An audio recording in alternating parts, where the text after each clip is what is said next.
So guys मैं यहाँ पर है ना मतलब मंदिर आ गई, मतलब मम्मी के यहाँ आ गई थी शाम के टाइम। और क्योंकि मैं हस्बैंड के साथ है ना आसपास वहाँ के मंदिर में करके आ चुकी थी, मतलब जहाँ पर मैं रहती हूँ उसके आसपास के।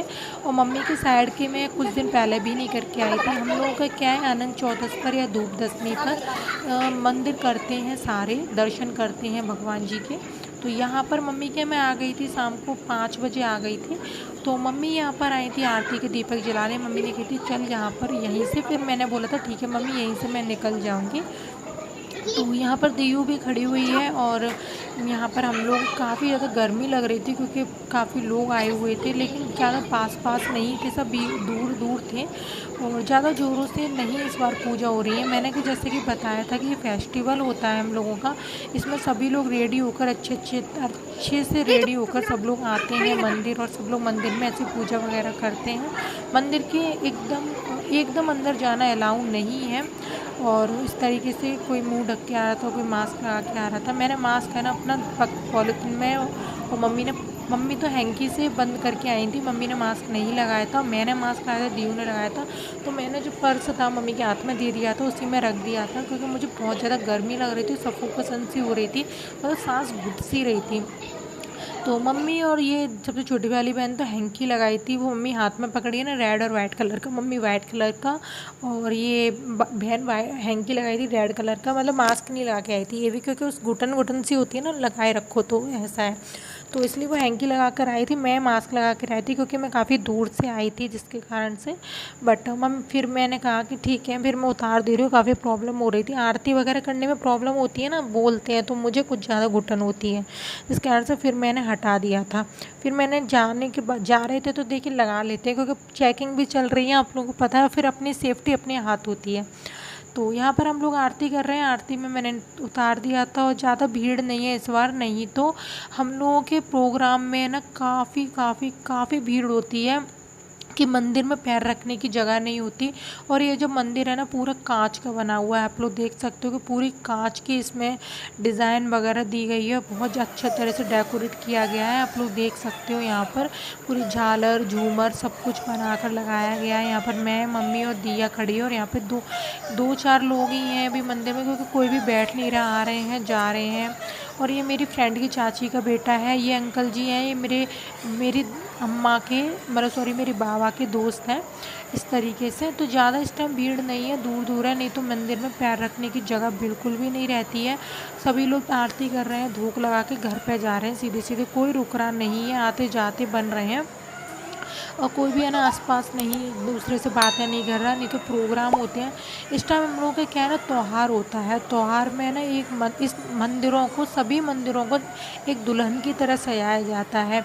तो हम लोग दुल्हन की मुंह दिखाई करने आते हैं, डेली आते हैं, और अच्छे अच्छे कपड़े पहन के। जैसे कि हम लोग यहाँ पर कोई फंक्शन तो डेली होते हैं, तो बहुत खुशी होती है। जैसे नवरात्रि होती है ना, नवरात्रि में नौमी देखने जाते हैं हम, तो अच्छी तरह से तैयार होकर अच्छे अच्छे कपड़े पहन के जाते हैं देवी को देखने के लिए।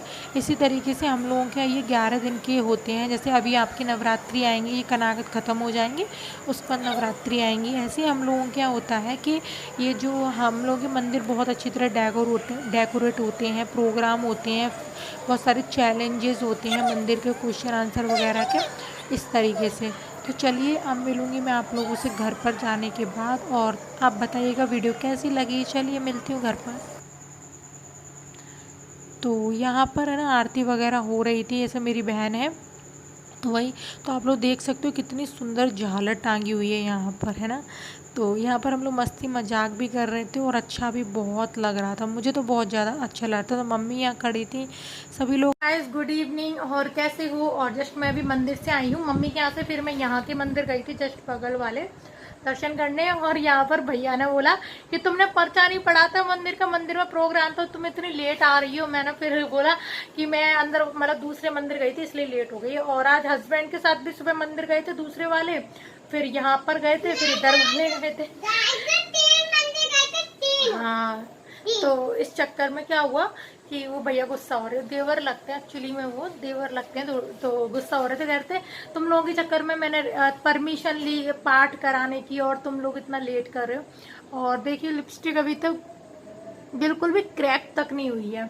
और मेकअप भी बिल्कुल, मेरी बहन कह रही थी तू कौन सा मेकअप करती है, तेरा मेकअप है ना रिमूव नहीं होता, जैसा होता है वैसे ही रहता है, चाहे पसीना आए चाहे कुछ भी आए।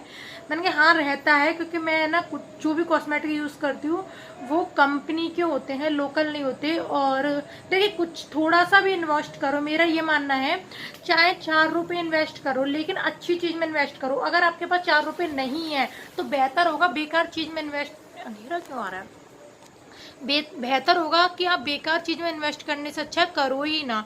आप लोगों ने देखा ही होगा, जो लोग मुझे पुराना वॉच करते होंगे उन लोगों ने देखा ही होगा कि मैं कोई भी चीज़ चाहे घर की भी लेती हूँ, चाहे बाहर के लिए लेती हूँ, चाहे अपनी बेटी के लिए लेती हूँ, चाहे अपने लिए लेती हूँ, मैं अगर मैं कंपनी की ही लेना पसंद करती हूँ। रीज़न बस यही है कि 3 महीने बाद मेरी मम्मी कितनी सुंदर कमेंट करके बताना कैसी सुंदर लग रही, तो बस इनको कितना भी पसंद आए लेकिन छोटा वाला छोटा, मोटा वाला छूटेगा कितना भी मैं। तो ऐसा ही है। और फिर देखिए, तो मैं यही बोलूँ चाहे थोड़ा सा इन्वेस्ट करो, स्किन है अगर आप अच्छी कंपनी का प्रोडक्ट लेंगे, अच्छी चीज़ लेंगे, तो आपका क्या होगा ना, मेकअप छूटेगा नहीं और आपका सुंदर भी लगोगे आप, और कितना पसीना वसीना है वो काला नहीं पड़ेगा, सबसे मेन बात है ये। और बताइएगा मैं कैसी लग रही हूँ। और थैंक यू सो मच कि आप लोग मुझे इतना प्यार करते हो, इतना सपोर्ट करते हो, जिसके कारण से मैं आज यहाँ तक पहुँची हूँ। ऐसे ही आगे दुआएं करते रहिएगा। और हाँ, और जिन्होंने भी मेरी आज की वीडियो यानी कि वो बेटी वाली वीडियो पर कमेंट करे ना गलत गलत, मैं उनसे कुछ नहीं कहूँगी, बस यही बोलूँगी भगवान देख रहा है, टिट फॉर टैट, जैसा करोगे वैसा भरोगे। और रही बात बद्दुआएं की, तो बद्दुआएं तो भाई अपने आप निकलती हैं। क्यों निकलती हैं? क्योंकि भाई तुम किसी के बच्चे को अगर गलत बोलोगे, अगर तुम किसी के बच्चे, मेरी एप्पल आई लैश से छूट गई यार, छुटा नहीं है मुझे, तो मैं रास्ते में ही खिच खिच करती आ रही थी। तो अगर तुम किसी के बच्चे को, बाबू नहीं ना, अब सही है, यहाँ सही है, वहाँ बहुत अंधेरा सा था। तो अगर किसी के बच्चे को तुम गलत बोलोगे तो मन से बद्दुआएं निकलती हैं। और फिर मेरी बेटी, मेरे साथ मेरी बेटी सब कुछ है, मेरी फ्रेंड, मेरी बेटी, मेरी सब कुछ मेरी बेटी है, वो मेरी जान से ज़्यादा प्यारी है। किसी को कुछ हो या, अभी आप नहीं बोलना बाबू,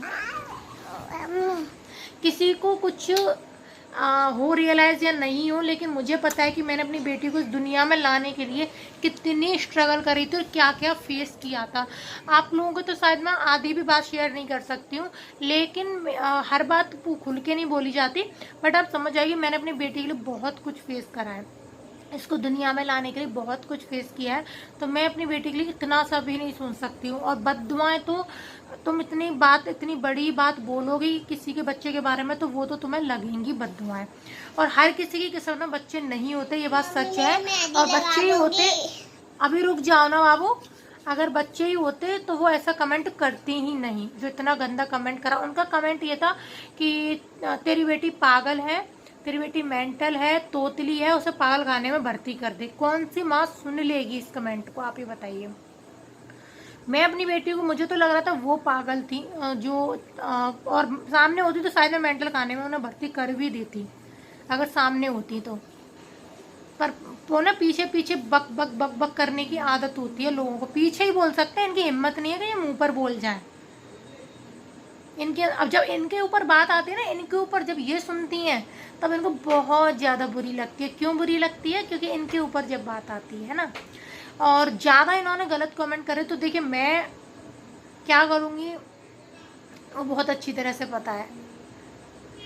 और रही बात, मैं नेगेटिव कमेंट को तो इग्नोर कर देती हूँ, मेरे तक जो कमेंट आते हैं मैं उनको इग्नोर करती हूँ, मैं कभी भी उनको सीरियसली नहीं लेती। लेकिन अगर मेरी बेटी तक कमेंट आएगा तो मैं सुनाऊंगी।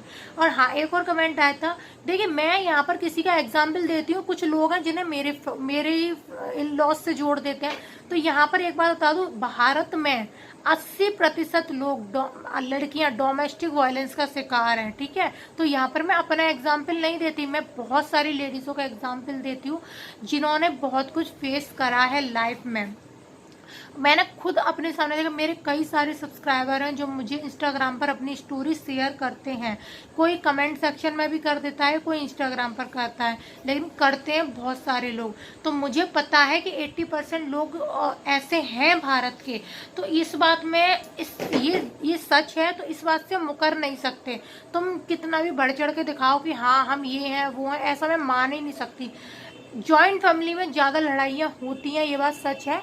मैं किसी की वीडियो देख रही थी, उन्होंने बोला था कि मेरे सिर्फ ससुराल में सिर्फ मेरे ससुर ने सपोर्ट करा था, ना मेरे हस्बैंड ने, ना मेरे सास ने, मेरे ससुर ने, ना देवर ने, किसी ने सपोर्ट नहीं करा था। बस मेरे सास ने सपोर्ट नहीं करा था, ससुर ने करा था। मेरी पूरी फैमिली अलग हो गई थी, लेकिन मेरे ससुर बोलते थे नहीं मेरी बहू कुछ ना कुछ करेगी लाइफ में। आज वो बहुत बड़ी यूट्यूबर है, नाम मुझे ध्यान नहीं आ रहा। नहीं तो इस तरीके से तो मैं बता दूं, और मेरी बेटी कोई तोतलाती नहीं है, ठीक है। और किसी के बच्चे की बात आएगी ना, किसी के भी बच्चे की बात कोई भी बर्दाश्त नहीं करेगा। और एक और चीज़ आई थी मेरे पास, हाँ उन्होंने ये बात भी बोली थी, देखिए सोच का डिफरेंस पड़ जाता है। मैं बताऊँ क्या होता है, हम लोग जॉब कर रहे हैं, हम लोग बड़ी सोसाइटी में हैं, हम लोगों के साथ वाले लोग पढ़ गए हैं, लिख गए, तो उनकी सोच है ना बदल गई है। अब जो लोग घर में ही रहे हैं, जॉइंट में रहे हैं, जिन्होंने कहीं मतलब ऐसी सोच वालों के साथ बैठे नहीं है, उठे नहीं है या कुछ करा नहीं है, तो उनकी सोच नहीं बदल पाती है। तो यही रीज़न है, सोच का डिफरेंस पड़ जाता है, वहीं झगड़ा शुरू हो जाते हैं। क्योंकि देखिए ये अभी मैं कोर्ट में जब जाती थी, तो कोर्ट में क्या था, मैंने जो वकील्स वगैरह होते हैं वहाँ के, जो स्टैंप वगैरह लगाते हैं जज के सामने जाने से पहले, मुझे हर चीज़ में एक्सपीरियंस हो गया है लाइफ में, मुझे हर चीज़ का एक्सपीरियंस हो गया है। तो उन्होंने क्या करा था कि वो बता रहे थे कि 80 से 85% लेडीज़ें दुखी हैं भारत में। कोई अपने इन लॉज से दुखी है, कोई अपने हस्बैंड से दुखी है, कोई आमदनी से दुखी है, कोई डोमेस्टिक वायलेंस से दुखी है, कोई ड्यूरी से दुखी है, कोई किसी चीज़ से, कोई किसी से। लेकिन ये भारत का सच है कि यहाँ पर डोमेस्टिक वायलेंस सबसे ज़्यादा होता है, और 80%, और ये सभी महिलाओं के साथ होता है। तो इस बात से तो बिल्कुल मुकरा करिए मत कि हाँ इसमें कमी है कि उसमें कमी है, नहीं। बहू ही रहती है, सास ही होती है। वो कभी अपनी, मैं ये नहीं कहती कि सारी बहुएं सही होती हैं, लेकिन मैं ये भी नहीं कहती कि सारी सासें सही होती हैं, ठीक है। थोड़ी सी कहीं वो भी गलत होती हैं, तो कहीं वो भी गलत होती हैं, लेकिन 80% है जो बहुएं और लड़कियां दुखी हैं भारत में। उसके बाद बची हुई तो उसमें तो सभी लोग आ जाते हैं। ये दौरा था उन जज का, ठीक है। तो यही बात है। तो ये ब्लॉग मैं यहीं एंड कर देती हूँ। उम्मीद करती हूँ आपको वीडियो पसंद आई होगी, और आज की वीडियो में बस इतना ही बोलूँगी कि हर बात मेरी इन लॉज से मत जुड़ा करो, क्योंकि मैं ना तो वहाँ रहती हूँ और ना ही मैं वहाँ की बातें करती हूँ। मैं वो बात करती हूँ जो मैंने एक्सपीरियंस किया है, मैं वो बात करती हूँ जो मैं यहाँ पर देख रही हूँ, मैं वो बात करती हूँ जो मुझे लोग बताते हैं अपने एक्सपीरियंस के साथ, ना कि मैं अपने इन लॉज की बात करती हूँ। तो प्लीज़ उन्हें भी जो मत लेके आया करिए। और फाइनली मैं अपने हस्बैंड के साथ काफ़ी खुश हूँ, और थोड़ा बहुत तो देखिए झगड़ा चलता ही रहता है, थोड़ा बहुत तो होता ही रहता है, प्यार है तो झगड़ा होगा ही। और झगड़े से देखिए क्या होता है कि प्यार बढ़ता है, उनको मेरी कमी महसूस होती है, फिर वो कॉल करते हैं कि हाँ यार रिंगल से झगड़ा कर लिया, तो यार मेरी गलती थी, रिंगल रो गई, मेरी गलती थी, तो फिर वो चिंता होती है उनको। तो यही प्यार दिखता है हमें, और झगड़ा नहीं होगा तो पता नहीं चलेगा कौन प्यार करता है कौन नहीं। चलिए मैं मिलती हूँ नेक्स्ट न्यू वीडियो के साथ, तब तक के लिए बाय, लव यू। और नॉन ट्रांसफर है, बाय। मैं आप लोगों के साथ आज शेयर करने वाली हूँ एवर्टीन की bikini line hair remover cream, जो कि मेरी फेवरेट है। और इसका काम है आपके अनवांटेड हेयर को रिमूव करना, जो कि 5 मिनट के अंदर ये कर देती है। साथ ही no itching, no dark skin, काफ़ी सारी चीज़ों में ये हेल्प करती है आपके ख़त्म करने में। इसको बाय करने के लिए link description plus comment section में जाकर बाय कर सकते हैं। ये आप लोग के बहुत ही ज़्यादा फ़ायदा करेगी। ये क्रीम एवर्टीन की है, जो कि आपके इंटीमेट हाइजीन से कनेक्टेड आपके बहुत सारे प्रोडक्ट बनाती है, और साथ ही साथ आपके स्किन को बहुत ही ज़्यादा ध्यान रखती है। ये आपके ऑल टाइप स्किन के लिए है, तो आप जाकर बाय कर सकते हैं। लिंक मैंने कमेंट सेक्शन में प्लस डिस्क्रिप्शन में दिया हुआ है, जाकर बाय